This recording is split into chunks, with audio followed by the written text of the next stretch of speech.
Assalamualaikum warahmatullahi wabarakatuh. Perkenalkan, nama saya Muhammad Zaki Fauzan dari kelas 2 ELA jurusan Teknik Elektro Politeknik Negeri Sriwijaya.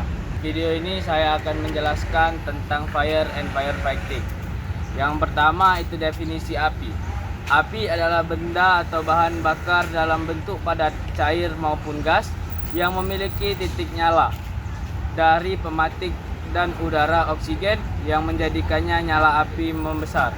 Api memiliki 3 unsur untuk menyala. Yang pertama adalah bahan bakar, yang kedua adalah udara atau O2, dan yang ketiga adalah suhu atau titik nyala.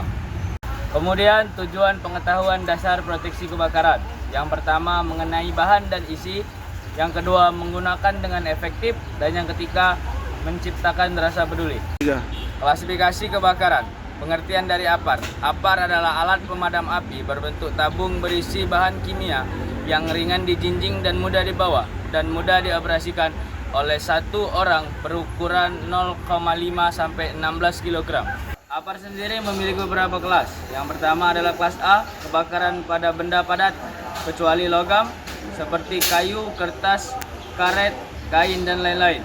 Kelas B adalah kebakaran pada benda cair atau gas atau bensin, solar, minyak, tanah, LPG, LNG dan lain-lain.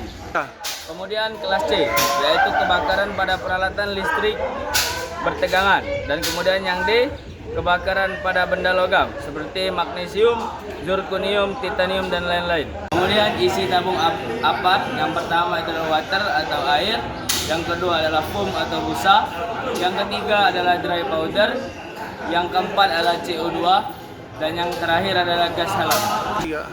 Yang pertama adalah APAR media air, adalah tabung APAR yang diisi air tawar sebanyak kapasitas tabung, kemudian diberi pendorong N2 atau cartridge atau dengan dipompa secara manual.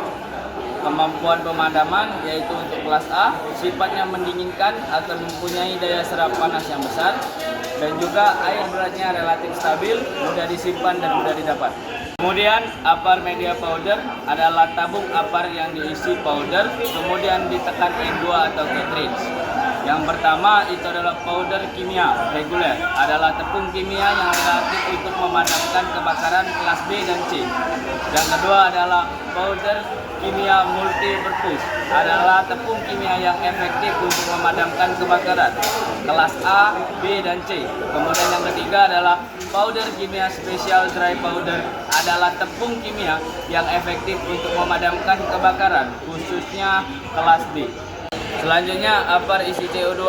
CO2 dipakai untuk memadamkan kebakaran karena mempunyai keuntungan sebagai berikut. Yang pertama, mudah menyebar ke seluruh areal kebakaran. Yang kedua, tidak menghantarkan listrik. Yang ketiga, tidak meninggalkan residu. Dan yang keempat, berat jenis CO 11/5 kali berat udara. Dan yang terakhir adalah efektif untuk kebakaran kelas B dan C.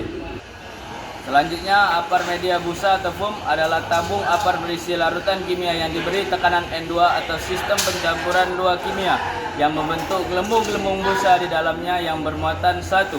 CO2 sebagai pendorong, 2. Kemampuan pemadaman kelas api atau B. Yang ketiga, foam menutup benda dan mendinginkan. 2 cara terbentuknya APAR foam dan busa adalah 1. Busa kimia, busa yang terjadi karena bercampurnya aluminium fosfat dengan sodium bikarbonat. Dan yang kedua adalah busa mekanik, busa yang terjadi karena adanya proses mekanis yaitu berupa campuran dari liquid. APAR isi gas halon. Gas halon menggunakan liquid streaming agent dengan N2 sebagai propellennya. Mempunyai kelebihan sebagai berikut. Yang pertama, tidak meninggalkan residu.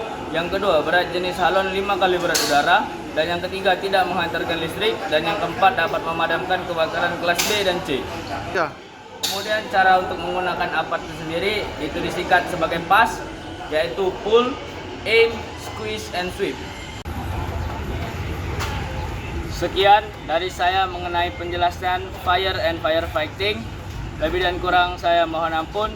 Saya ucapkan terima kasih. Wassalamualaikum warahmatullahi wabarakatuh.